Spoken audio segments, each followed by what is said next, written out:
Okay. Oh, great. Okay. So, and I'm gonna show you how you can use this now. So basically, this is going to be your main main stats that I find somewhat important. And you can basically compare your stats to pool, but you're kind of already doing this. But yeah, in your free time, you can just mess around with this a little bit more. So the target numbers I have are kind of my numbers that I feel like are going to be good for high stakes. And if your goal is to reach high stakes, I think something along these lines would be a reasonable stats. What I have here is this number, which it basically shows distance from target in percentages. So it will basically combine all the stats and how far you are from what I feel like is the target for like high stakes games. And then also you can compare stats for top ranks in the high stakes. So then you can kind of see like what I mean, you will have a feeling that like what will work, what wouldn't work. So some as you progress in stakes, some things are gonna need to be changed. But as for now, I think what you're doing now in most cases are pretty good. So yeah, this aggression frequency is basically the number, like how, so you're basically like very aggressive against a field that is very passive, which is like what you want to do basically. But yeah, as you progress to higher stakes, you want to still be very aggressive and go for hotspots, but be much more subtle, where you need to kind of be a little bit more what's the best word, like Selective, maybe. Selective, like you cannot telegraph to people like what you're doing, right? Because like if they see Yeah. that you open queen 4 off, then immediately they know what you're doing, you know. So and people on higher stakes are not going to be stupid, so they're going to realize, oh, okay, this guy is trying to do this because he thinks that I'm doing this, you know. So like my counter strategy is to do that, and they're not going to be afraid to do it. So but yeah, like we can still mess around with people a lot, even on like a very, very high stakes. I see. So It's like a two-edged sword, right? Like exactly, I two-edged. can. Yeah, yeah, It's yeah, two-edged exactly. sword. It's exactly, that's the right word. It's a two-edged sword, because like what you're doing is very exploitable and very dangerous. If it goes wrong, then it's gonna cost you a lot of EV. So like if you, let's say, open something that is not an open and someone punish that, then you're gonna be not losing. So basically, if we see that some open is losing, let's say you have like whatever, like you open like queen 5 off, that is basically losing 7 big blinds per 100, right? That is like without them max exploiting you. If someone like realize what you're doing and start jamming range to you or something, which people are going to do, like if they realize what you're doing, then it's that minus 7 big blinds is suddenly gonna become like minus 30th or something. You understand? Yes. Yeah. Yeah. So, but yeah, you already know all this stuff. So like, yeah, I'm just gonna leave this to you to look later. So you basically, if you click that link, you'll be able to see your stats and compare it to your pool and the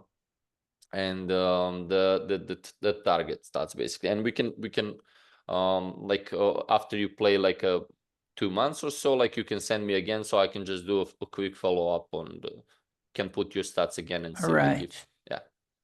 And I will share you this, and so you can basically like check mark stuff that you correct basically. So how you feel about this? So do you feel like, because you didn't mention that defending big blind is something that it might be a league for you, which is, if you're playing against a passive field, what we want to do is to play earlier streets more, right? So like if someone is gonna play less aggressive on flops, turns, and river, what that means is that our equity realization is going to go up. So our defense pre-flop are going to be more profitable than against the GTO strategy, right? So basically the way it works is like, if I'm playing against your pool, what I would do, I would defend much more pre-flop. But let's say if I'm playing against someone very aggressive, like you, let's say, like I would defend a little bit tighter pre-flop. And what will happen basically is like, you're gonna put too much money against the tighter range, like, and then because like against someone who is aggressive, equity realization post-flop is gonna go down, right? Yeah. But on the other side, if you're playing the passive field, which you are, then you want to play early streets as much as possible. So like I would defend more pre-flop, I would defend more flop, and then turn is basically a turning point. So this is where like in most cases you want to start overfolding, and we're gonna come to that. So that's gonna be the most important street, where basically we're gonna make a lot of money against different type of players. Because almost everyone on lower stakes are gonna massively underbluff, and not only underbluff, but have a really bad range composition, where they kind of have a straightforward range that we can exploit in many ways. But yeah, let's start with So the way I see this spot is like, they are obviously gonna reach the river with a very few bluffs, because like as we said, they are playing really equity driven, right? So most of the bluffs are gonna improve to the river, as you were saying. So I think the river is like the street they probably underbluff the most, right? But it feels really hard for me to think like about range construction, as you were saying, like if I should always fold that third pair, like which GTO is probably already a mix, right? Yeah. So we can go straight. That's it's like it's kind of a gray zone to me, you know. Let's go straight to that, and then we're going to come back to pre-flop, because I think it's kind of an important point, right? So we're going to take a look at your strategy in the turn, right? So basically what you're doing is like playing very aggressive on the turns, as you know, betting quite a lot, and your weak frequency is quite high at 50%, right?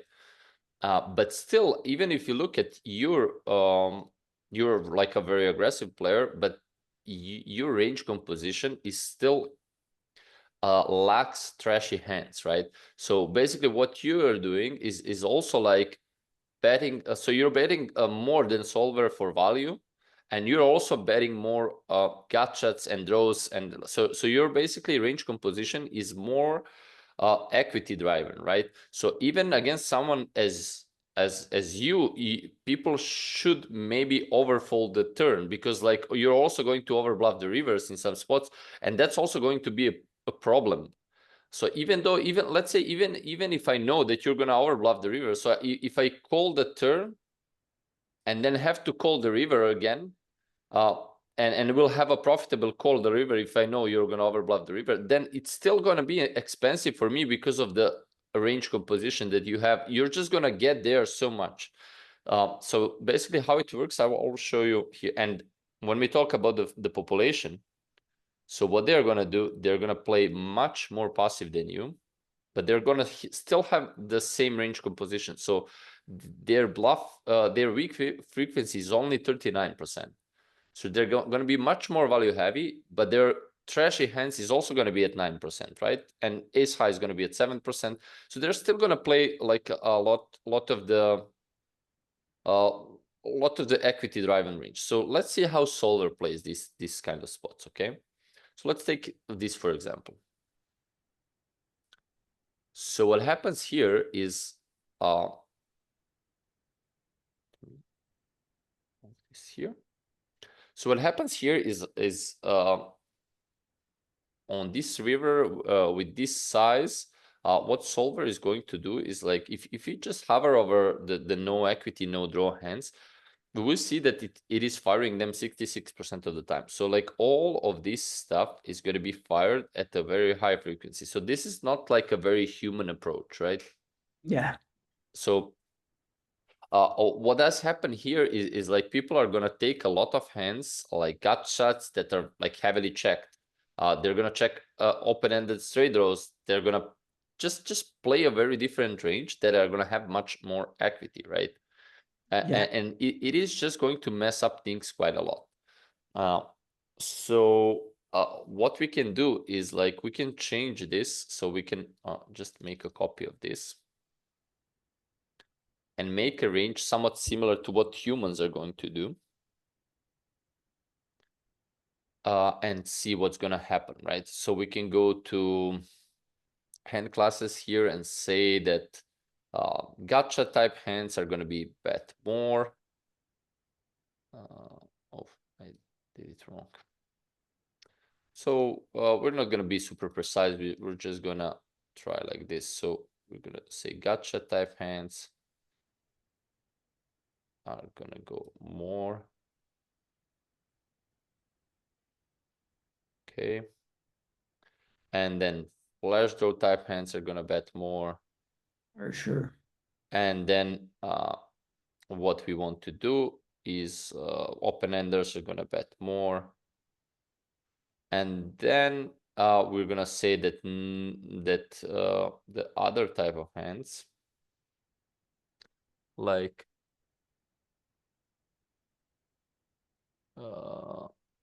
so let's say that hands like no draw and no main hand. So like we're gonna say, so this is the lock, okay. Or maybe we can do by combos, right? And Yeah, say, I'm also having some difficulties locking this yeah, new it's interface like from whatever, GTO yeah. Wizard. But I see like even 20%, maybe it's already a stretch for the field, right? Like we are Yeah, maybe even being generous, like yeah, just not so it's so different, but I think it's like, yeah, probably. yeah, flash. Yeah, anyway, And so also they are let's, gonna bet for value always, right? yeah, Yeah. they're gonna bet for value more. So like locking here is not gonna be that great, but let's see what we come up with. Oh, previous notes, okay. Yeah, so basically the way it works here, so value is gonna, so hands like bottom two so usually like this is some heuristics that you can remember basically. So whenever flash comes in, the way you want to play is like your bottom top pairs are gonna mostly going to slow play, right? So like if you have a bottom two pairs, right? So if you have like a queen eight or like queen deuce and king deuce, those type of hands are going to just be slow plays as they block a lot. So a hand like queen eight are just heavily blocking calls, and you want to have some slow plays, and this hand is gonna work pretty well. But yeah, I mean, let's see what happens now. So like now, like third pair pure folding, so second pair are still calling, but you can even see we can maybe go to some other example where it's going to be maybe a little bit more clear. So let's do something like this, where we're going to have a pot size, and then it's going to be a little bit easier to manage. So let's do like this.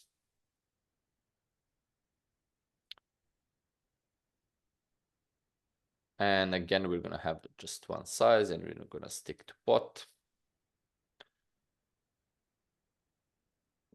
And just if you look the range composition here, so you can see that like no main hands and king high and ace high are like huge part of the range. And if you look the basically hands that are no draw, like they're going to be like a really high percentage of the betting range. So like all of these kind of stuff are just going to fire, which is again not really a human approach. So we can just change that and add again a little bit more. So hand frequency. So we're gonna say like check most of the time with, let's say,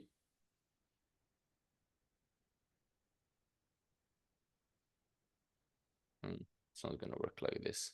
Yeah, it's a little bit. I'm not really great at node locking in the GTO wizard, so I can just, I guess, give you the so it's better maybe to look in Pi.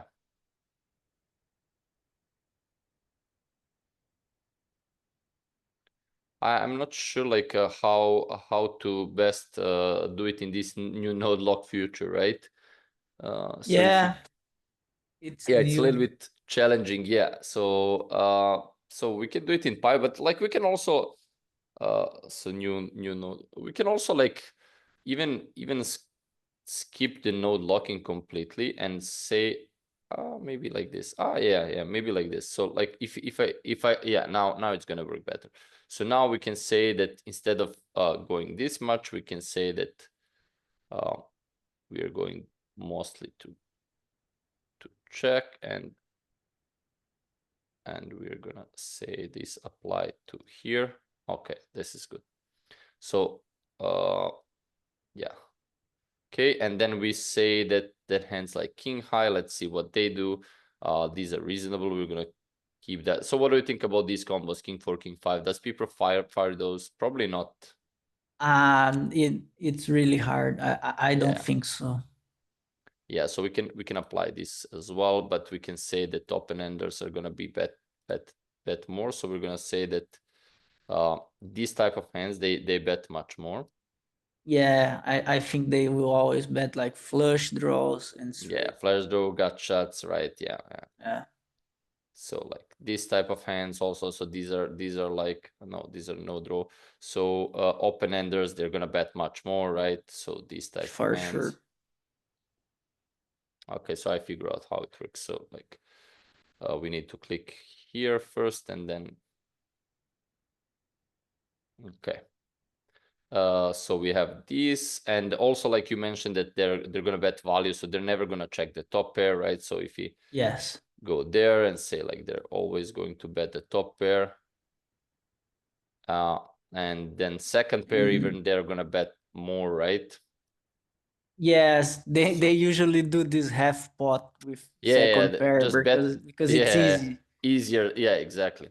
So like we can make this strategy. So yeah, they're just gonna bet these sometimes.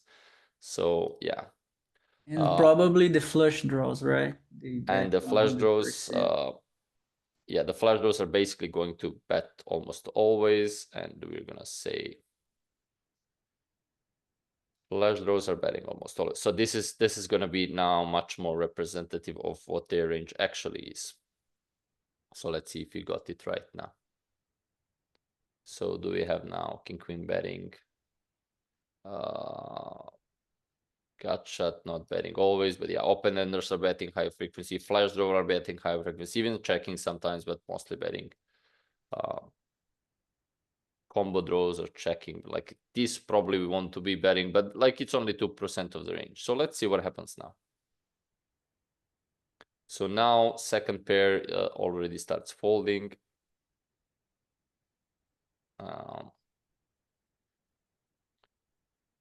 Yeah, second pair starts folding, but it should be much more drastic because like the way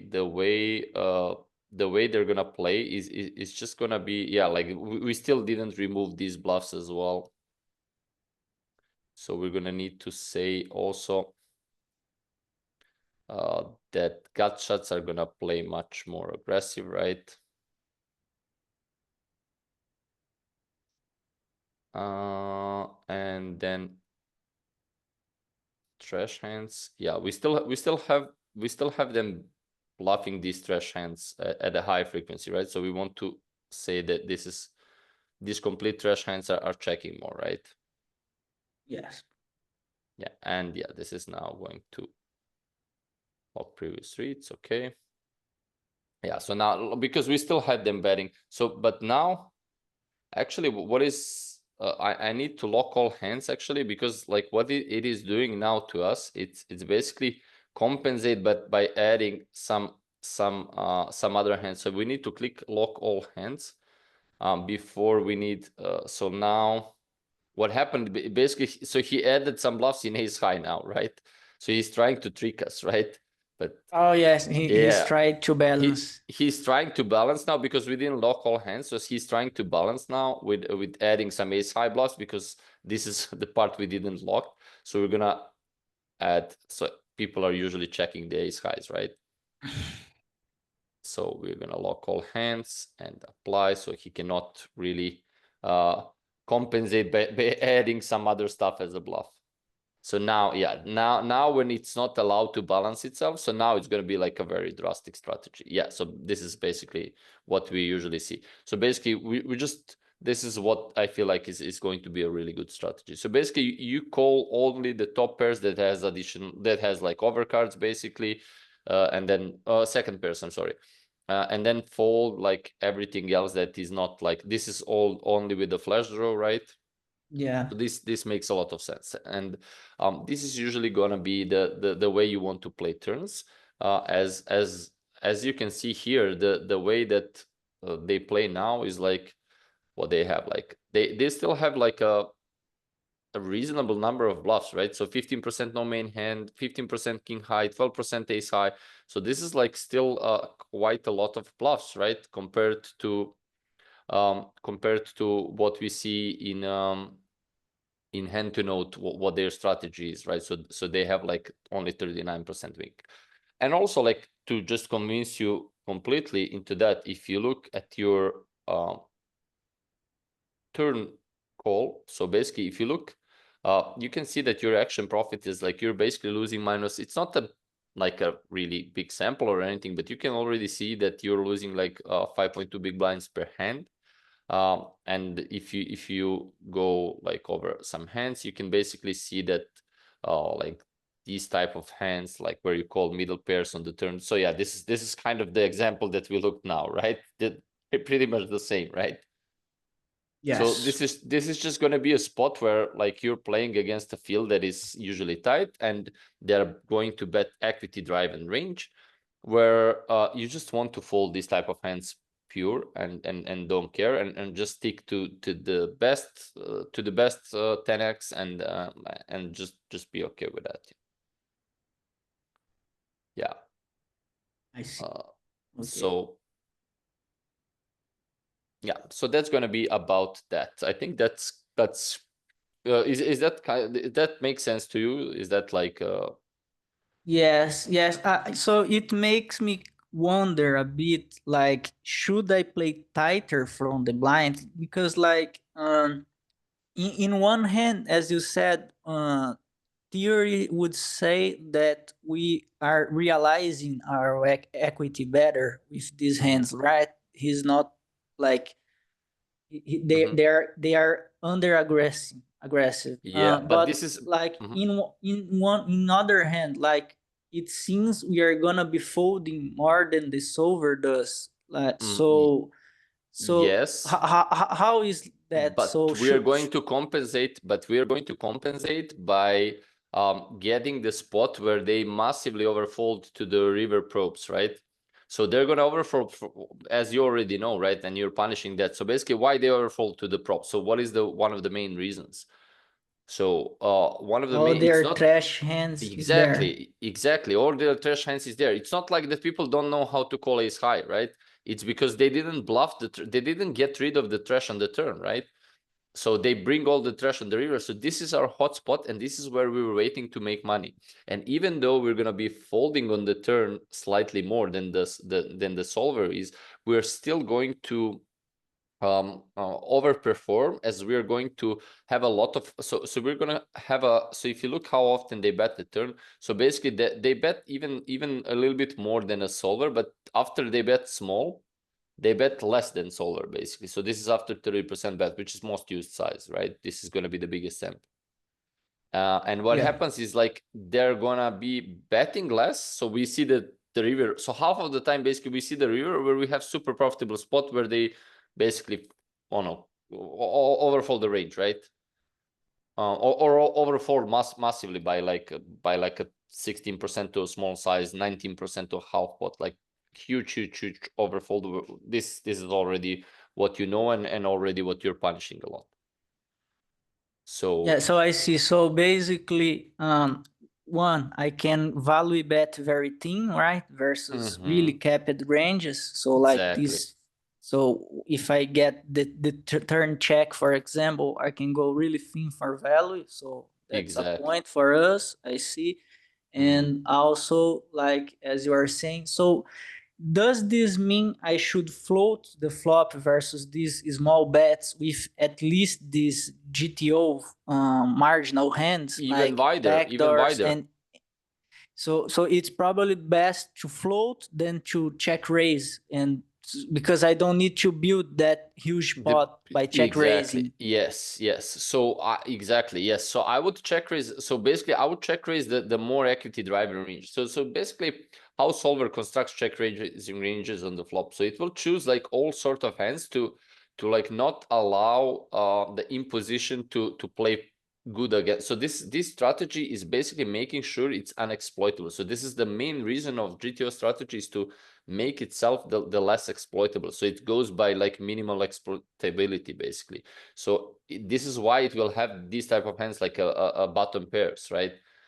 So this is punishing basically high card floats, right? So but what I would do, you probably don't need this kind of check raises unless, I mean, there is also a few things going on. Depends on what the spot is. Like if they're the button, I would still go with wide check raise. As you already know, they're going to be overfolding on the button much more than EP and MP, right? Okay, yes. So like you can go for the hotspot on the button and check raise wide still, because this is where you get basically instant money. But I will still keep a little bit more like somewhat equity driven range, right? But still, like even these are gonna perform well, as they overfold a lot of high cards that we like really want. I mean, like when we have 9 deuce, we're really happy taking the pot down right there, right? Yes. All right. So But you, just so sure. I to see if I understand, like I can go with flush draws much more than the solver, and maybe I can go with hands like king four off, like this spot, because they are also overfolding. So the Yes, king of king four spade off with with a king spade. four Yeah, off with a spade yeah, should with a still spade. be Yeah, good. yeah. Yeah. This, Okay. yeah, exactly. Yeah. So this is exactly what you want to do. And also, like you don't you never have to reach for like combos like that are never used basically. So you don't need to do like the 7-5 or 6-5 or whatever, right? So you can just stick to combos that are used, and just do it a little bit more. So you can like increase on king 8 off and this kind of stuff, right? I But see. you don't have to reach for outside of the combos that are not used, right? But yeah, as you mentioned, like you take a really good point.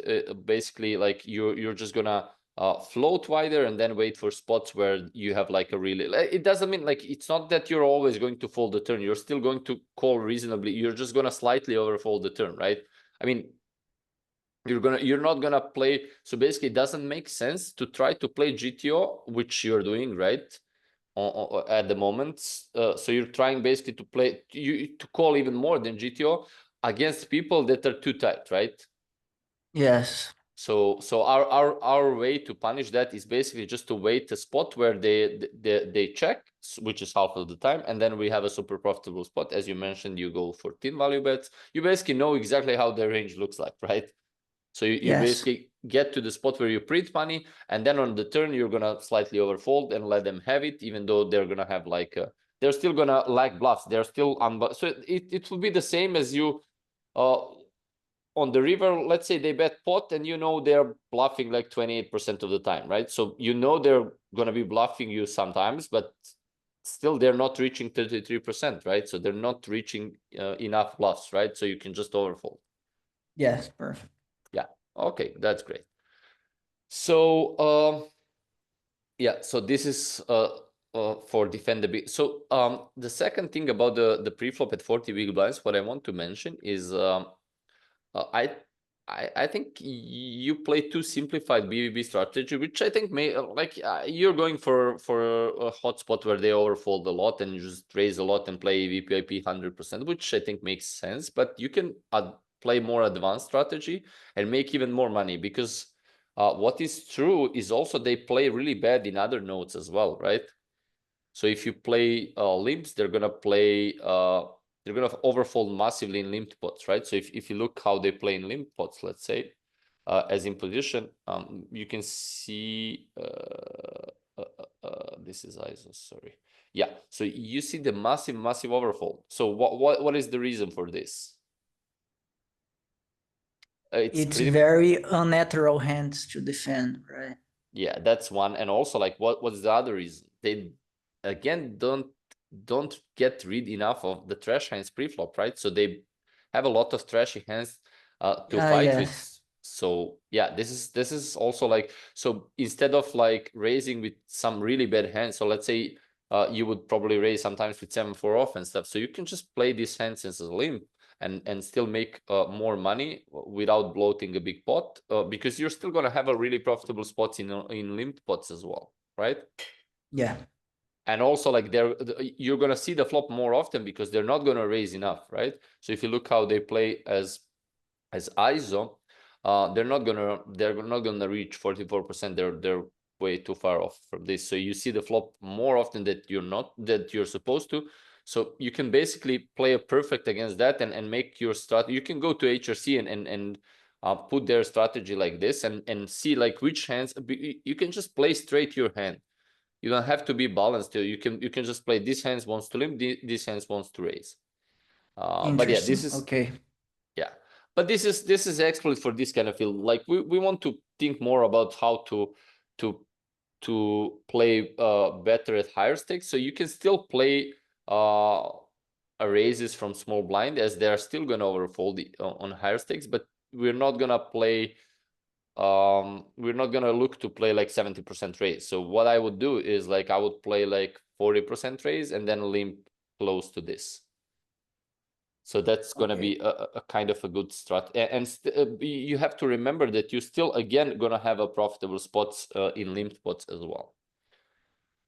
So that's a thing for BVB. What I want to say, yeah, a very important one also, like what I see is that you're ISOing big blind versus small blind a lot. So what do you think about this? Is how you feel like this works for you? So in my mind, it's doing fine because I think people tend to limp more capped, and they I don't think they limp three bet with enough bluffs. Mm-hmm. And I think having the initiative and being able to see bet against them, it's gonna do very well. But yeah, Mm-hmm. that's my guess, right? Yeah. Like it's not that I have checked. Yeah, so there is one thing, right? A very important one that makes this like not great, right? So what happens is like if you look how they play preflop, so they're not limping 53%, they limp only 34. Why is that? So if you look at the GTO strategies, right? So again, it's like not very human for people from low stakes to start limping hands like Jack 3 off, like 10-4 off, like Queen Deuce off, 8-5 off, 9-5 off, right? So they're not really going to limp all of these hands. Do you agree with that? Yes. Yeah. And then we get to the second problem, right? So when they don't limp that many trashing hands, what do you think is going to happen with their limp calling frequency? So after you raise them, are they going to call? So they're supposed to fold 34%, right? So what do you think is going to happen? Are they going to fold more, or like what's going to happen? Yeah, maybe they fold the same amount or a bit less, Sorry, right? no, like Not 43, not yeah. Yeah, so I think they fold like, yeah, they probably have less of these auto folds, so Yeah, they're gonna call that's a much thing. more. That's a thing, and this adds up pretty quickly. So what you're gonna see is this. that they're actually going to call more, right, than GTO, and they're gonna fold less. Why is that? Because they simply don't have these type of hands, right? So they're gonna limp or like a 10-8 off, right? And they're gonna call with that. But they're not gonna have these auto folds, as you mentioned. So they're not gonna have enough of that. And what's gonna happen is they're actually not going to be able to fold enough. So what do you think is good against this strategy? So if they limp too strong and call more than GTO. So definitely ISO wider for value, like maybe Exactly. hands like King Jack off that the solver Mm-hmm. doesn't raise pure. Maybe Mm-hmm. I should raise pure, right? Because I don't get Mm-hmm. to Very good. three bet Very good. And one more from thing. What do you think? bluffs. What else you think you can do with sizings? Let's say. Oh, with sizings. That's interesting. So do you think they're So gonna respond too differently if you make it 3.5 or 3.8? Let's say. no, I don't think so. I So yeah, like you can punish them by increasing the size with your value, right? So you can make it 3.8. Basically, they're gonna respond pretty much the same. So you're punishing their uh because they're gonna still defend the same range and you're gonna crush them with value, right? Because you're first in removed some of the trash. You still want to ISO the trash. You're still gonna need that because they're still gonna play bad post flop and stuff. But you're gonna reduce that, and you're gonna be more value heavy. But on the top of that, you're gonna increase the size, and you can also play super. On these stakes, I think you can just make it 3.8 only when you have value, and it's gonna work. So yeah, and you're gonna max punish what they're doing, right? yeah, for sure. For Yeah. sure. So I have this so yeah, like ISO less, they're limping too strong, and use stronger range plus size up. Yeah, so this is going to be the max exploit basically to what they're doing. And I have these population leaks for exploits, which I already I wrote some, but you're already doing them, so I just complete all of them already for you, and basically this is the only thing that you basically want to do to exploit them that you're not already doing. So you just don't want to go from not raising this much. Yes, you're gonna have some possible spots where they fold a lot and stuff, but still, again, remember they're gonna play bad in limp pots as well, right? So they're gonna stab. They're gonna so basically how you respond. But you already know this, so you can raise a lot, right? You can call a lot, and then again wait for a spot. So it's kind of the same as we're when we're big blind against EP. So we call the flop, we float super wide on the flop, we overfold the turn because they're going to again be under bluffing, but we wait them to check the turn and then they're basically dead. So if you look in the limpet pots, let's say out of position, they're just going to fire a lot on the flop, and when they check they don't have shit, right? But the biggest mistake they have, like they're going to fire a lot, and when they check the turn, check fold, look at this. So they're overfolding by I mean, this is insane, right? So like, Yes. yeah, so this is our hotspot basically. So we're just gonna wait for them to show. They're just gonna tell them what they have. Like it's just very simple on these stakes, right? I mean, what is funny, like I can show you these numbers are gonna be like kind of. This is gonna be maybe 32 or something on like on a like 1K average buy, you know. So it's still gonna, people are I still gonna see. play like they're gonna have same leagues but a little bit less basically. Yes. Yeah. Cool. So, let's go to 30 big blinds and see like kind of the same thing. Something that you can improve is this is also a common link for a lot of people. Some missing three bet small blind versus EP. So you can add few and this is also a spot where they're gonna I mean, they overfold a lot in pretty much all three bet spots, but this is also gonna be one of the spots at 30 big blinds specifically, where when they are facing a blind three bet from like early position, yeah, this is the, so let's say yeah, like, no, this is not a good one. This is not a good one. Yeah, this is.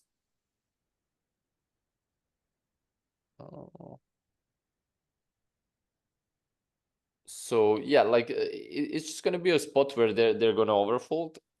Where when I looked at your sample at 30 big blinds, you're missing. Yeah, these kind of numbers are a little bit too low. Small blind versus low jack, small blind versus UTG, and I saw some type of hands that that you can basically. It's some king queen off, some stuff. You're usually doing really well with 3 bets overall, but this is one of the spots where you can slightly improve. Okay. But It's a spot I have some trouble playing. post flop. This is more post flop. Yes, this is small blind 3 bet versus EP. Uh, Maybe I have some misconceptions. Like so, I think the main reason I'm not 3 betting then so much is because I think they open tighter than on average than GTO. This is And true. This is true, but they're still gonna fold more than GTO, right? so I think they have to fold those pocket pairs, right, and suited broadways. So maybe they are folding more than I thought, right? Because like Also, if we see like a GTO range, it's gonna mix folds with sevens and sixes and eights, right? And this suited Broadway. So I think you think they are gonna, yeah, I but think they station a bit too much, but like this, that's what I'm saying. Like it, um, our beliefs don't like my belief doesn't necessarily mean it's true, right? So yeah, like I still think they're not gonna be finding ace 10 off calls. They're not gonna be finding king queen off calls. And just if you remove these two, this is gonna be massively overfolded, right? okay, You agree with that? yes, for Yeah, sure. so like this is just these two, and then also like you think about what are the best hands to like, so if you have like king 10 off and let's say king 10 off and king jack off, these type of hands are going to be, even though they're not going to be like a very high frequency 3 bets, like you can basically play them as pure 3 bets, as they're going to perform better. So king jack off here is doesn't work that well, and queen jack off as well, because they're calling the king queen off. And if they start folding, then those hands that get to fold, this is like a lot of combos, right? So only the offsuit hands are most important in these 3 bet pots, right? So if you get to fold these two, then like this one is gonna print, this one is gonna print, this one is gonna print, right? And this one is gonna print, which is already like a high Okay. frequency 3 bet. Okay, I see. So I think I'm not only under 3 betting, but I think I'm selecting not good combos because I see myself 3 betting a lot of the suited aces from Suited. the small blind. And so I think they don't do such well of a job of blocking. Like I want to block tens, right? I want to block kings. I want to Yeah. block ace king better than just having a suited ace, right? Yeah, So exactly. And they can also play pretty well in a call line, right? yes, much better than the off suited hands. Yeah. Okay, so I see that. That's good. And they're also going to overfold on the flop in 3 bet pots as well as in position. So this is so if you look at the population and 3 bet pots in position as pre-flop caller, they're just gonna be I mean not that massively overfolding, which is like yeah, just by 4%. Usually it's more. But this is probably the reason for this is because they're calling with way too tight of a range, probably. Yes. Pre-flop, yeah. Yeah, but So the good thing is they mainly don't have aces, kings, right? So oh yeah, it's of still course. like so it's good for us to bet, right? Yeah, of course, of course. I see. Okay. Okay, so that's a thing. Same thing holds true here for limps, right? So if you look at the limp at 30 big blinds, it's going to be same as 40. So they're still going to miss they're still going to miss limps, right? So they're limping 41 instead of 53, so they're still calling wider, right?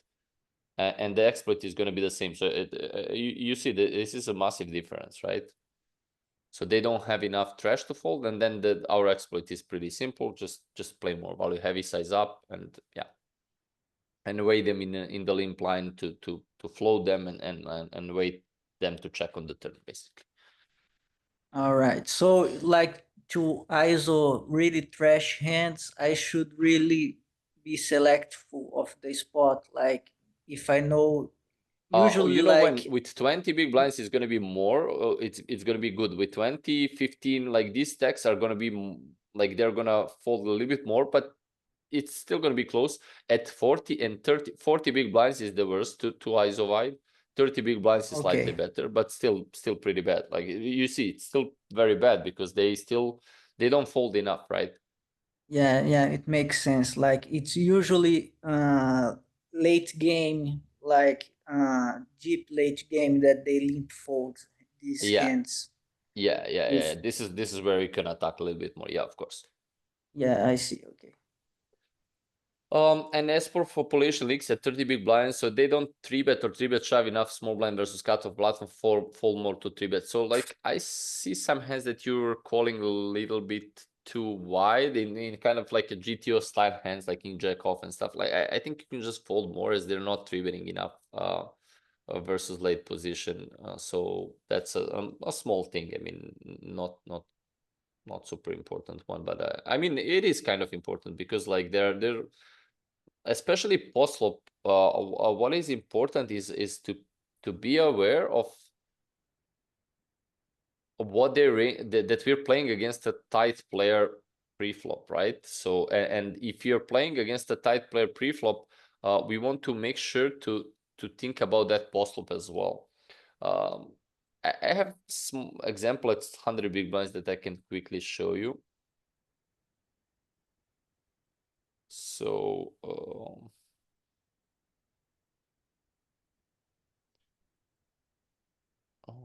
small blind versus cut of 100 big blinds. Uh, uh, uh, yeah, this is with population ranges, okay, and this is with small blind versus, yeah. So we're gonna open these two.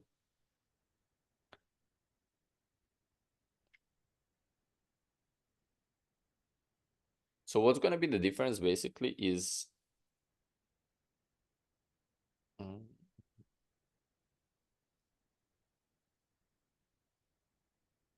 for some reason it won't open this. Let's try one more time.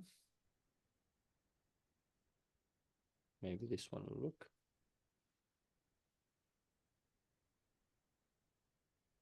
Okay, so small blind versus cutoff. Let's see the ranges here. Small blind 11%. Okay, so this should be the GTO range, and then let's try again here and see if we have population ranges for this spot.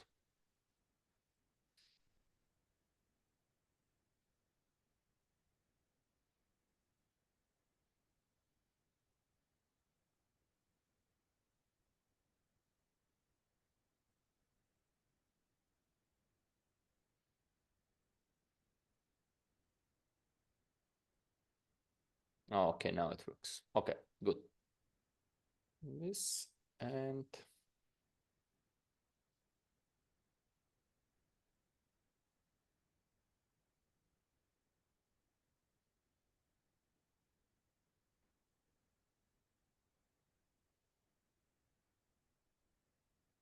this and this, yeah. Yeah, it's I don't know why it doesn't allow me, but basically the idea is this. So this is the population ranges here, and the difference is that the small blind 3-bet is more like this is what I give as population ranges. So basically what solver will have here will be like a 16% range, and it will have more stuff like this, more stuff like 6s, 5s that people are not using, like more stuff like this, like queen 5, whatever. Like it's going to be a wider range, right? And Yeah. what is the thing here? This range is more Broadway heavy. And what's going to happen is when we're playing against humans that are gonna play a GTO range, basically, we can that are not gonna play the GTO range, that are gonna play like custom range. If they bet small, we're gonna massively overfold, right? We're not gonna we're not really going to play as the same way we play as we play against a normal strategy, right? So if you put some board like this, let's say, and we can basically compare with 100 big blinds normal 3-bet range. So since now it's 16%, it's more wider, it's less Broadway heavy. And we can now compare. So what I put, like king, queen, 3.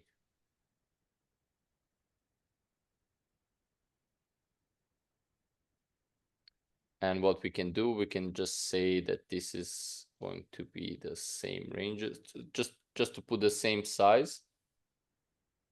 So we can compare the how much the fold is going to happen. This is here, and this is here. Yeah, so like 8% more folding here. Even though this guy is betting everything, right? So this is because the if you look at the equities, right? So here it's going to be 65-35 against this is population, and solver ranges are going to run much more closer, right? 55-45 only, right? So this is kind of a main thing for like going post flop. The equity differences are going to be much. So you can also look at the graph. Look how it looks. Like it's go much closer here as two GTO players are playing, and when we're playing against humans, it's goes like much further from each other, right? Does this make sense? Yes, for sure. Okay. Okay, great. So what else we have here? At 20 big blinds, we have so you're gonna have you can rewatch this in your own time, so it's gonna be more clear to you. So we're just gonna go somewhat quickly over this now, because I also marked some hands that I want to show you that really that can really help you identify spots that you can work on. Perfect. Okay. So yeah, like same things for 20 big blinds. Defend more. Well, this is a minor thing also, but it seems that you in some spots open jam a little bit too much from small blind. Some spots are kind of ICM and late game and can make sense, but also always think about if you have a hand that is mixing jam and let's say you're playing 20 blinds deep and you have a hand that is mixing jam and raise, let's say like queen 6 off, right? Yeah. So what's gonna happen is like where you think your population is make more mistakes, if you do this or if you do this and they have to play post flop, like even starting for pre-flop defense, like I mean they need to, they're gonna jam hands or raise hands that are not supposed to do that. Like they forget they're playing against the polar range, so they're just gonna jam 8s and 9s and 10s and stuff, right? Yes. So very raising and c betting much more yeah, effective. exactly, right? Exactly. Yeah. So it's the easiest way to think, like if you're playing against someone that you're much better off, you always want to take if something is mixing, you always want to take a line that will gonna lead to more notes, right? Just to play more. So if someone is bad, let's play more, not less, right? Yes. So yeah, so this is a thing. And yeah, so this was like a really interesting to me, that because you're raising insanely wide everywhere, what happens is like you when you're covered with 20 big blinds, you kind of missing some open raises, which is like interesting, right? I mean, what do you think about that? Why this happens? Maybe it's I think that like a habit, and Yeah. to think that they are gonna regen wide against me. So If they have, so I have probably a a misconception. I have a question for you. So let's If you play 20 20 20 big blinds, so everyone has 20 big blinds, or you have 20 and they both have like 40 or 60 or whatever, they're both covering you, where you're gonna open more, against the bigger stacks or against same stacks? I would say against same stacks. And why? Why? If the Because I think like if someone has 60 big blinds, it's much easier for them to find the check raise or to find the jam with to jam. these marginal hands. Because like if they jam 20 and they lose, they burst. And so if they have 60, they are like, yes, it's Yeah, fine okay. for me to take the Psychologically, risk. yeah, psychologically I understand. Yeah, but let's say if they're playing, if they're all playing like a normal poker, let's say if they're like a good Rex, you know. Yeah, so before I would stick to my answer, but now that you gave me the hint, I Yeah, think I should open more against the big and why is that? Why against you the think? bigger stacks, and that's interesting to think now. Why, right? Yeah, why is that? Like, what's the Um, worst thing that can happen when you raise? Like, what is what it what really sucks when they jam on us, right? So we to don't get get to see jam? the flop, Yes. right? So when we get more jams, when they have all 20 on, or when they have like both 40. Ah, okay, for sure. When they have both 40, they can't, because there is someone else to act with 40. They can't Exactly, risk yes. that much chips. Exactly. So they're gonna play less jam, so they cannot really jam. So they're gonna play different range, and with 20 they can jam. They're just risking 20, right? So Yes, yeah, so you're gonna raise actually more when you're covered. You're gonna actually raise more than when you have like same stacks or even smaller stacks, right? So yeah, interesting. Yes, for sure. that's so yeah, like I have a sim here for you. Like basically I had some hand of yours where you just folded like Jack 9 off in this scenario where they have like both like 44 big blinds or something, and you're with 19 on the button, right? Where Jack 9 off is just gonna clearly be winning, and even showing here like you're folding here 58% when they both covering you, and if they're same stacks, then you're gonna fold 61, right? So you're gonna play less raises, right? When you're covered, when you're same stacks, because naturally they're gonna play back more, they're gonna jam more.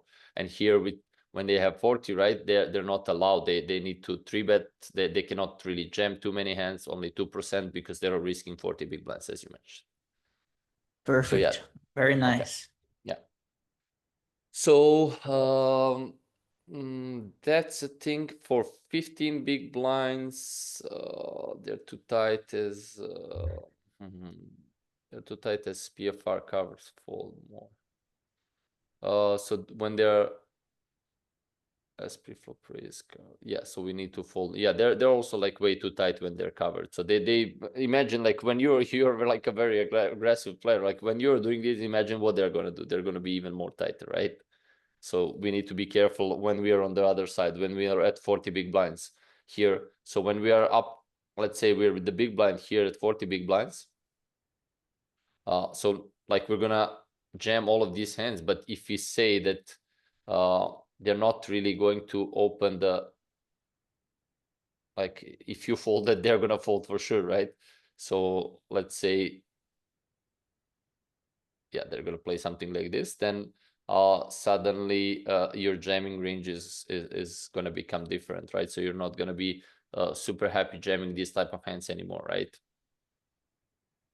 So Yes. now like basically these hands are just gonna be performing better as a call. And also when you take into account that um, you're gonna have again more exploits post-flop, you're gonna be able to punish their play post-flop and get an edge post-flop. So then definitely these hands are gonna outperform. And like we're all like, yeah, when we see this spot, we're like, oh, like yeah, we have a6 of, let's just jam, it's 20 big blinds. But like when you think about how their range is gonna look like, then jamming is not really going to be great. And I suggest you perform this kind of HRC calculations on your own and figure out these kind of things, because this is going to be pretty big difference in so you can see if basically here call makes it 0.62 big blinds, where jam is like 0.51. It's a huge difference, right? Yes, especially like if I think this spot happened more late game, so it's Oh, of worth course. even more money, right? Oh, of So course, of course. yes, it's nice. I will practice. Okay, great. So as for 15 big blinds, yeah, so I think you're kind of aware of this concept, but I saw some hands that shows that you kind of understand what you're supposed to do, but there is other hands where you just folded hands that are gonna be massively winning, right? So when you're very short from the small blind, so when you have hands like this, or hands like this, do you consider calling this type of hands or like this? Mm, yes, I don't consider. It's Yeah, so my this is like standard to fold. huge. Yeah, this is like huge. So especially here, also like what I want to show is like you really want to be sensitive to the antes. Like, so it's going to be very different if there is like a one big blind or 1.2 or 0.7 or 0.5 in the middle. So this is like very important to be sensitive to how much money is in the pot, because this is basically why we're putting the money in, why we are fighting, right? Yes, So yeah, like here, what do you think is the worst hand that you can call here? worst hand to call. Probably this one, Jack nine suited. Yeah, you're gonna be I would- surprised. Okay, so yeah. So actually this is another spot with Jack 9, so this is another Jack 9 hand.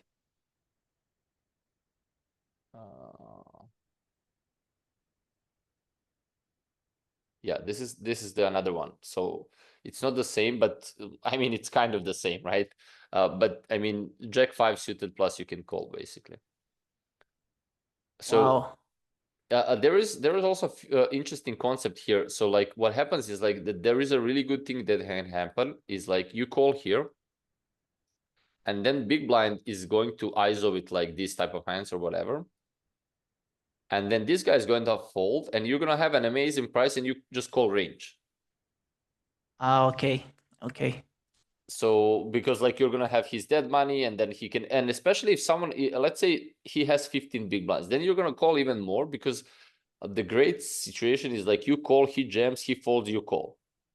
So it's kind of a great situation. And then you have like few other hands like this. 10-8 is just going to be printing here as a Wow. call. Even Okay. Nice. so, we have like Queen 8. Yeah, Queen 8 is also like um. So and also like this happens mostly when you're not gonna do this like with a really super heavy ICM, but even like with 50% field, and like if you look at the GTO wizard, let's say like 50% field, it's still going to be a lot of calls with uh Yeah. do we have like short stacks from the small blind? I think it. I play like around 70 to 8% bounty tournaments. So I think when it's bounty, it's even better It's for me, even right? more, of course. Yes, it's Because even the more. It's risky even more. premium is lesser and the big blind is gonna defend like any two, right? So he's Hmm. gonna have queen deuce off to call deuce probably he's gonna call. So I see Yeah. now it's like really good. Yes, for sure. Yeah, it's like you can yeah, when the problem is like you would know this if you just think, but you're used to like, oh, I don't have calls from small blind with 6 big blinds, and then you're not even thinking. But as soon as you think about it, you understand why it's good to call, right? Yes. Yeah. Okay. So yeah, that's one thing. Uh, uh, uh, um, and yeah, this is all pre-flop, and so now like for post-flop, kind of you're doing a lot of the good stuff already. The one thing that we already covered is like folding more to the barrels on the turn, and also like when you're in position and pre-flop raiser, what you want to do is to play more um like a different range composition that will also help you like when you get to the higher stakes, but it will also work really great at your current stakes, right? For a few reasons, right?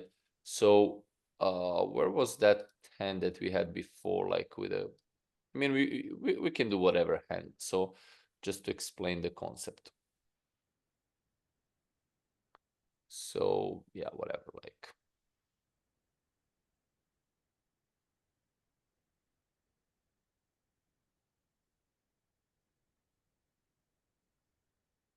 So kind of a good analogy that can be is like um for a turn range construction, like what is important, let's how solver is basically managing hands. So when you bet the turn, you want to have all kind of different weapons for the river, right? So the best analogy that I heard is basically like, imagine you go to the airplane and you get a ticket, but you don't know where you're gonna land. Mm. But and you have a suitcase, right? So you have to fill your suitcase to be completely full, but you have to put all kind of clothes, right? Because you don't know where you're gonna land. So you need some jackets, right? You need some t-shirts, right? You need all kind of different clothes, right? Yeah, maybe it's Bahamas, maybe it's Yeah, maybe it's Russia, Bahamas, maybe, yeah, exactly. right? So yeah, you probably want one jacket or so. You're not gonna pack like 5 jackets, right?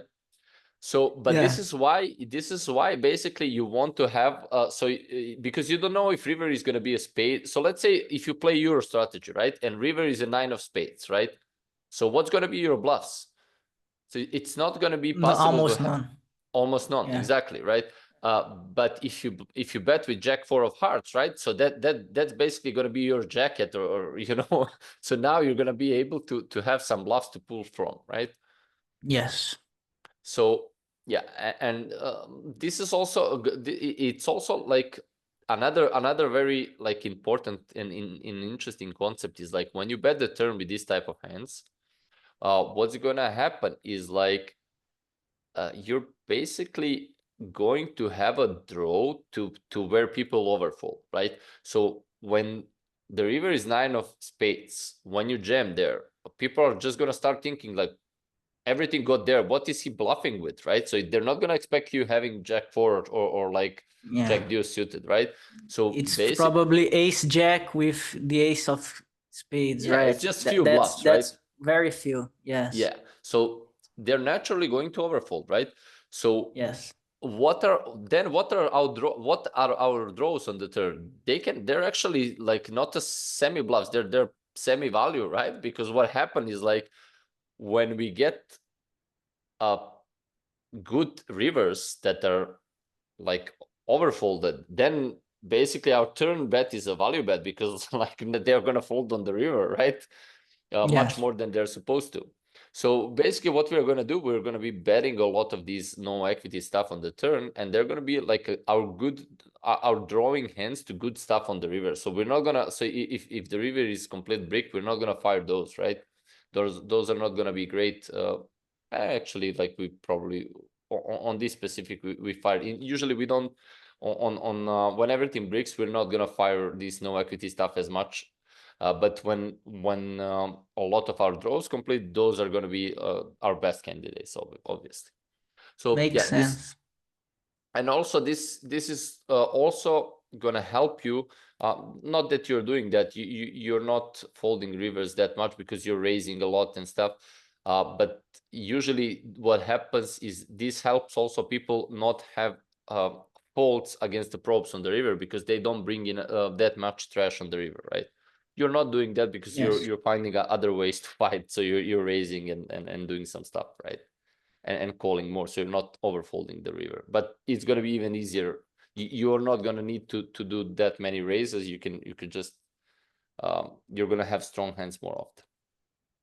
Sure. Makes sense. Cool. So as preflop caller, the thing that you already mentioned is that you just want to call more on ace high boards.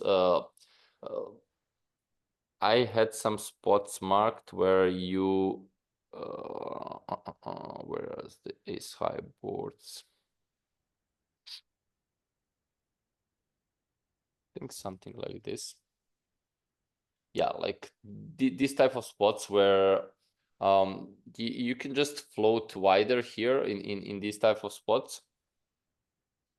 And there was few others on ace high as well. Yeah, like this. We're just, I mean, this might be a misclick or something. I don't think you would gonna fold this Yeah, I otherwise. Yeah, gotcha. Yeah. yeah.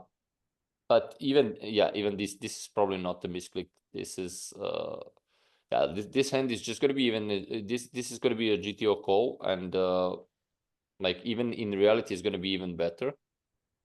I see. Yeah, Double because like backdoor, right? yeah, exactly. So like even yeah, it just makes like a quite a lot, basically 0.5. It's a ton. So you can call, you can raise, you can do whatever. So All yeah, right.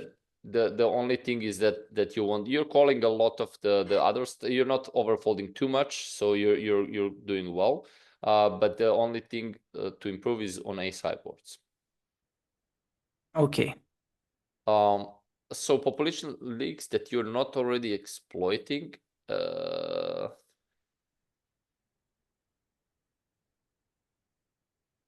yeah. So yeah, this is so what you're doing basically is when you're out of position against when they are in position, basically. So you're going for a lot of c bets as far as I remember, right? Yes, that's correct. Yeah, but again, that's fine because like you're catching on their overfold. So let's see. Uh, uh, yeah, you're going for a bunch of c bets, okay? But also like there is another spot where they massively overfold is against the turn probes, right? I mean, when it, yeah, like when against the delay c bets, basically. So they're just gonna fold quite a lot there as well. So based on the type of hand that you have, like you don't have to necessarily always c bet. You can also go for delays and make money make money there as well. I see. Yeah. And the main thing is like what you're also doing kind of is like fast playing strong hands too much on the flop, which is fine. I think versus your population is good to do that. You just always, you don't want to let them put money for you, so you just put money yourself. Yes, and I'm also using the big size if we are like 40 bigs Oh, deeper. So that's very important also. Yes, this is also one of the takeaways that I want to say, that you just want to play your value hands more, like you just want to put more money with your value hands, because what's going to happen is like you know why solver is like, if you look so um I don't know, something like this. So basically it will say that kings are same EV as a small bet and a big bet, but this is very far from true. So this is, kings are much better big bet. It's by far better big bet. So the only reason why kings are here the same EV, because we put kings in a small bet to protect the rest of the range, and that's like obvious. But the not so obvious thing is that our villain knows that, and he's playing according to that, which is not true in reality. So like for kings to be same EV big bet and small bet, which is here, we need them to raise this frequency, so like 20% combined. So we need them to fast play queen 8 almost always, right? For 40 big blinds, which is not true, right? yeah. Same, we need them to raise king 4 off pretty much always. This is this is not gonna happen. So and this is when kings are making money in a small bet, right? But when they don't put money for us, like we're just not gonna um we're just not gonna do that. I mean, uh, yeah, the easy way to see that is just when you do quick node locks, you can see like if they're not putting money for us, we just want to do it ourselves. Yes, makes sense. This we covered, that you want to fold the turn more. when you're on the big blind. So this is only the thing that you want to improve. So they under check raise versus EP fold more to check raise. So yeah, when they're the big blind, they're under check raise, so you want to fold more. They check call too much versus EP. So this is maybe due to not defending enough free flow, but also I think you want to be barreling turns and reverse more aggressively when you're EP/MP, because of the simply they're gonna believe you more. So like you're gonna be able to wrap a lot of strong hands, and it's just gonna work a lot. All right. Limp So I pot, have less perceived bluffs, right? So exactly, it's gonna exactly. work better. Yeah. Exactly. So limp pot, we already talked about this. So so what you're doing in limped pots, basically you're playing just a lot of the you're basically playing a very simple range bet and capitalize on them overfolding the flop immediately, which is fine. But again, you can play more sophisticated strategy because they're also going to fold in other nodes as well. So if you go to the check node, what's going to happen is, if you look at the limp pots when they're in position, so first they're going to not bet enough, so you see more turns. On the top of seeing more turns, then on the turn they're gonna check fold a ton. I mean, this is insane. This is just funny, you know. So they fold. This is not possible, really. 60%. Yeah, this is insane. So they fold like insane amounts. So this is like, if it goes check check, that they're just gonna fold a lot.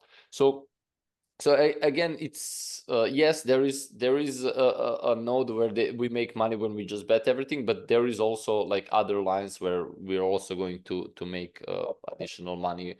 When it goes check check, they're still going to, and also they're not gonna bet enough, so we see the turns more often than we should. So it's not a big deal if you just have to check fold sometimes, right? All right. Yes. Okay. Because yeah, we know that the other 63% of the time we're just going to be making a lot of money, right? Yes. And now I have like this extra confirmation that Mm. his range is weak, right? So Yeah, exactly. Yeah, so you don't it's put like a best. lot of, yeah. And the last thing here we have is ISO pots, big blind versus small blind. So here, again, you're playing a little bit simple strategy, which again, you're first ISOing too much, which again is fine, but you're gonna switch a little bit now to different strategy. But also, you're not really playing any big bets enough, right? No, almost never. Yeah. So I think I had some hands marked, and when you think about the strategy, so it's like a core concept, right? So we're playing polar against polar against condensed range, right? So in these type of spots, we want to play a lot of big bets. So if we look like, let's say, like 60 big blinds, limp, ISO, call, and whatever the board. So the way you can study this is you can study these reports, right? So if you go to reports and see where even though we see this as a highest frequency, the most betting volume is actually in the big bet, right? So if you look how often we put, so we put, so like this. So we put 2.65 big blinds, 21% of the time. So our betting volume in this size is 0.5 big blinds, right? Yes. But we put like 4.4 big blinds 14% of the time, right? So this just in this size is more betting volume, right? And we have like this size that is even bigger and this size that is even more bigger, right? And if you see something like ace king queen or something, then which is a board that people are used to play small sizes, we can see that this board is just going to be played completely polar, right? So we're just going to play check and big bet, right? Because if you look at here at the strategy table, we basically the only part of the graph where we have advantages is in the top 20, top like what 15%, right? So this is the only part of the graph where we have advantage, and we push again around that. So this is where we basically around what we're putting the money. So and Makes actually, sense. yeah, so you can see that. So if you ask people like who will gonna have range advantage, people would think that it's a great board for the imposition, which actually is not. Like um, the the favorite is actually the small blind, because it has more ace-x, it has more pairs. It doesn't. The problem here is this trash hands that we have that he doesn't have. Yes. So yeah, this is the thing about that. So yeah, like as for general takeaways, I would like you to fill this when you have like it's best, I think, to watch this video after like a week or so, and then to do general takeaways on your own. And that's gonna like stick with you the most, I think. And let's cover the hands that I marked, and that's gonna be for today's session. And then we're gonna do the another session with live play. And I think it's, by the way, great that you record your own thoughts. That will help a lot, and that will like actually help me see how you think, and what advice I can give you to maybe change the thinking. Yeah, So great. these spots are for big blind defend, and these are pretty clear. So basically, this hand at 1.2 big blind antes is just going to perform really great against the min raise. This is just going to be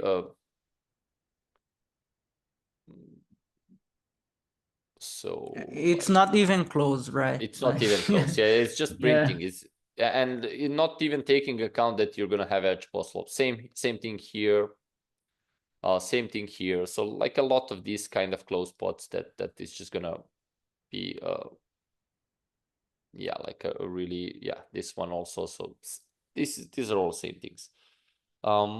You mentioned that you have some troubles with ICM, and I'm gonna try to cover this a little bit more. It's kind of hard to cover so many topics from once, but just to show a few things. So for example, here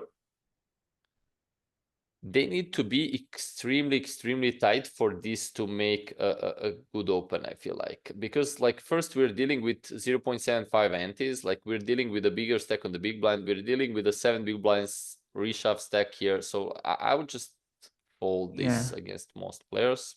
And this is a final table, so Yeah, it's yeah, yeah, this even. is a final table, yeah. As for this, this is a kind of a hand class that it's just going to perform reasonably well in a call line. So I would just try to even if you want to. So this is also final table. Even if you want to 3-bet too much, this is not a hand class that I would use for 3-bets. I mean, you can make some arguments that he might fold like king queen and ace jack, maybe offsuit, which kind of makes it a reasonable hand to do it. But still, it's still gonna play fine as a call, and you can just take hand like king 4 off and do this with, right? Okay. Yeah, this is on a final table, I think, and I think this is gonna be a clear jam. Like you just don't want to these type of hands like 10-9, jack-9, jack-10 off, queen-10 off are really going to especially at this stack depth, and especially when you're the last in chips, you just don't want to get shoved on and not see the flop with this type of hand. It's just going to perform really well as a jam. And also um I mean, yeah, like he's gonna. You can fold out some hands that you're dominated by. Like he's not gonna call you with jack 10 off, right? Same Yes. with yeah. And this one is also gonna be a jam, right? The thing is, Mhm. yes, it's less. This is also on the final table. But against a big stack here, you just want to jam these type of hands, and also like again you're last in chips. Makes sense. And I mark this for like a minor reason. Why you think I mark this hand? What do you think you can do better here? So, This is also final table. interesting. So maybe because my opening range is very tight, I should go for 2.5x. Exactly. Very good. Very good. Yeah, exactly. Like because you're opening tight range, you want to size up, right? You don't you want to make trouble for the big blind, right? So you don't want to allow him to click a call with one big blind with basically everything. You just want to punish his wide. He's still gonna defend super wide, and the one thing you can do is to punish his wide range because you're already opening tighter range, so you want to size up. Yeah, very good.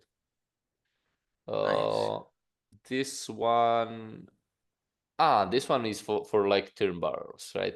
So this is what we talked before, that these type of hands you just want to be firing the turns, because like here you're gonna be you're basically drawing to a 9, to a jack, to a king to for a draw. So like basically you have so many outs, like ace. Basically spade is not gonna be that good for bluffing here, because I mean you can maybe bluff a spade, but not for all in size. You can bluff a spade for a small size. But the great cards are going to be a 9. It's going to be a king. You're going to have, and you're going to have value bet basically. Then you're going to have a ace that's going to be your out. Um, 8 is also going to be a reasonable one, right? So many cards where it's going to be really hard for him to find your bluffs are going to be good on the river, right? Yes. Yes.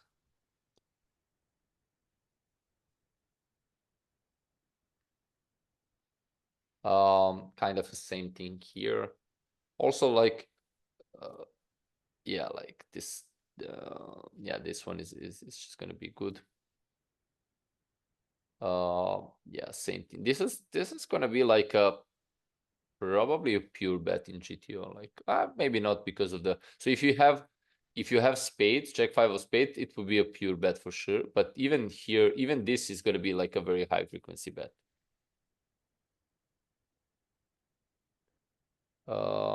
Yeah, these are all the same things basically. Um, this also again, you're going to be drawing to a 10, a jack, an ace. Like all of these cards are going to be super profitable for you as a bluffs on the river. Yes. Yeah, this we saw. Turn c bet there, we covered this. Not trash. So what is this? Yeah, so this is isopod. So what do you think about? Yeah, so we already covered this. Like why I mark this? Because of the size, right? So you just, yes, he's going to overfold here, but also like I think you can play this as he's also going to fold to overfold to a big bet as well. So if something, I would play this as a big bet. This small size is just not going to perform that well. You're also blocking a lot of the stuff that you want him to fold, right? Yes. So I would make fold like Jack 4 of clubs, right?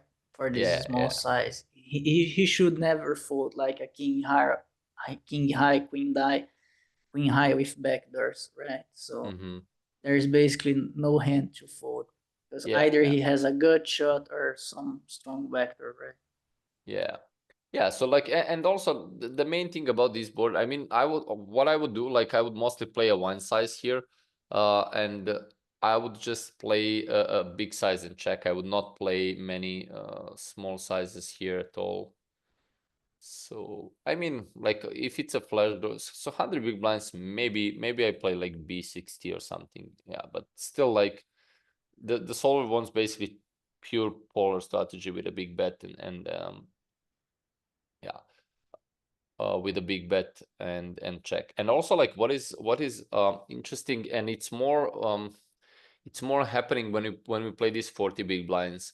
So if you're gonna slow play something in a polar line, it's always going to be top and bottom pair, for a obvious reason. Why? So like when you have ace 8 here, if you pot his 8x, which is like now third pair, are gonna start folding, right? So you don't want that. You want him to catch up. You want him to like when he had ace 7, you want him to hit the 7 that you both have a 2 pairs, right? So you're going to bet like your top 2, and because he's not gonna fold the 10 that much, right? Ace 10 is going to bet because his 10x is still gonna call. You're not gonna, he's pure calling, right? Whereas third pair is not calling.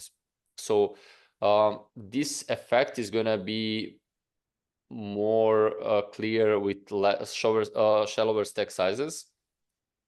So if you go here at like 50 big blinds, then it's going to be probably a pure check on ace 10 8 with ace 8. Nice, nice. I see.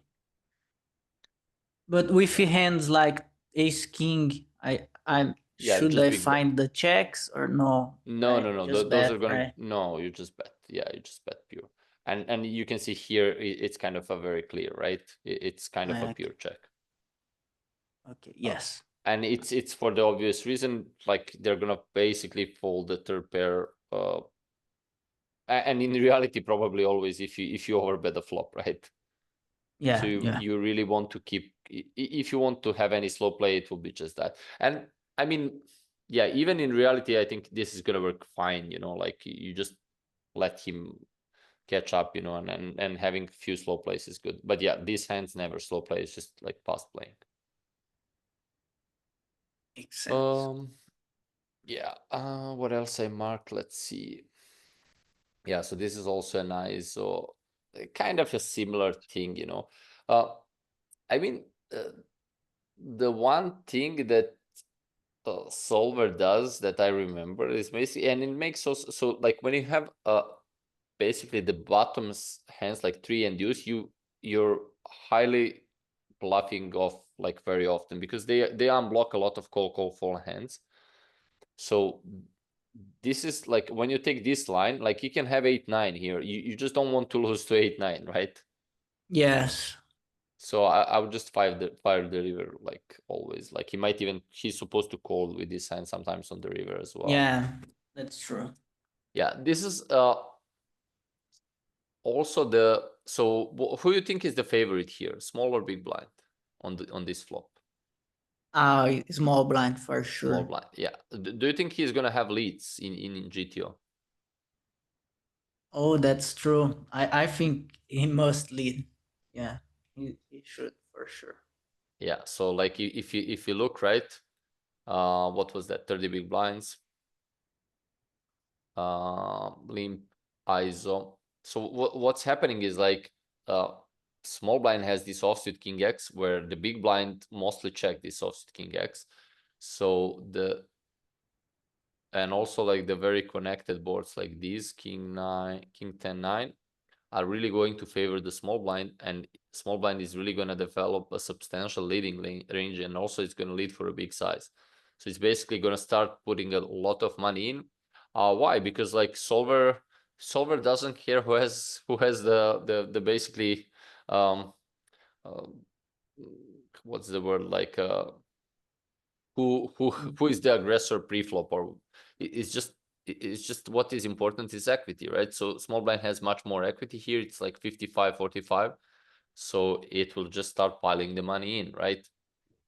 And what happens in reality when people start checking this, and we are playing against so what do you think is going to happen if we don't allow lead for imposition strategy? So we are already checking 70, 70% with leads, right? So yeah, with leads. So it's just going to be without a range leads, we check, are yeah. going, yeah, Yeah, it's yes. just going to be a range check, and there is not much that you can do about this because like this is a locked board, and there is not much exploits that you can do. There is not that many hands that he can fold because everything is somewhat connected with this. So it's just, yeah, it's 12%. That's it. It's just basically a few hands, and yeah, we're just we're just betting, we're just checking everything pretty much, right? So Interesting. Yeah. and yeah, this kind of hands that is just like not blocking any backdoors or anything, is just not gonna perform well. And this is fine. Like I like the line after, but just the flop is not is like where you want to make deviations. Okay. Yeah, I think that's it. And like I will ask you if you have any questions for now. So no, not questions. I would like to just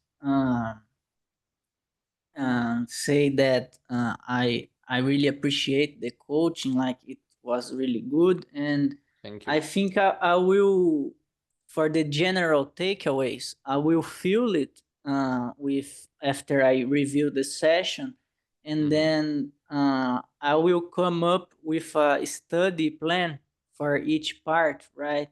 And Nice, so nice. I think once I review and make the takeaways and come up with a study plan, I I was thinking to let you know. So like, oh, so Vlad, for this leak like isopod, Mm-hmm. I have these takeaways and I think I should stood like that. Slide. What do you think? Mm-hmm. And Yeah, so very good. to Yeah, get this feedback from you, I absolutely, think absolutely. can be nice. Absolutely, man. Yeah, of course, of course. So yeah, like we can do that. You can just watch this, feel general takeaways, what you get from this, and then you can just message me, and we can book another call after I watch the. I will watch the live play that you. So basically, I go tomorrow for a live tournament in Cyprus. So I'm not gonna be here for a week, and then after I come back, I can prepare the next session for us. And in the meantime, you can just rewatch this one more, and do a little bit of your own study. Is that a good plan? What do you think? Yeah, sounds good. That's great.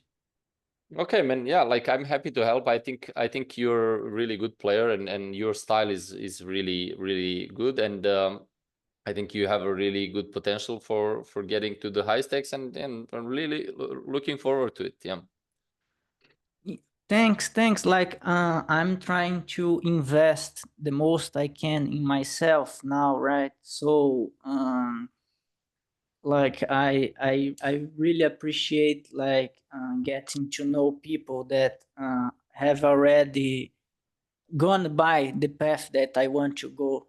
Like, you Sure, know what I sure. mean? Like you have taken the steps that I want to take, so it's much easier to Yeah, I get there, understand. right? Yeah, So of I course, of really course. appreciate like the help, the feedbacks, and everything. Sometimes I like to talk like what I think, but it's not like that I think I'm correct. It's just that maybe you can access what I think and help me to like change my Change. perspective. Of Yeah. course, yeah. So I really appreciate like the work here, and this doesn't have to be like a one thing. So I booked these sessions, but like I see we making further Yeah, of works course, down I the can see road, we can. right? Of course, yeah. Like I'm happy to work with you, and I'm happy to buy your action when you're selling for some stuff. Yeah, just let me know. So yeah, like we can definitely yeah, make some future things together for sure. Yeah, thanks a lot, man. I appreciate. Okay, okay. Have a nice day, man. And yeah, we'll be in touch. And yeah, write me for the next session. And I'll be back in a week. So yeah, Great. talk. Have a good trip and Thank you, man. Thank wish you. you the best luck. Thank you. Thank you. Bye, Victor. Bye. Nice to meet you again. Bye. Good. Thanks a lot. Bye. See you. See you.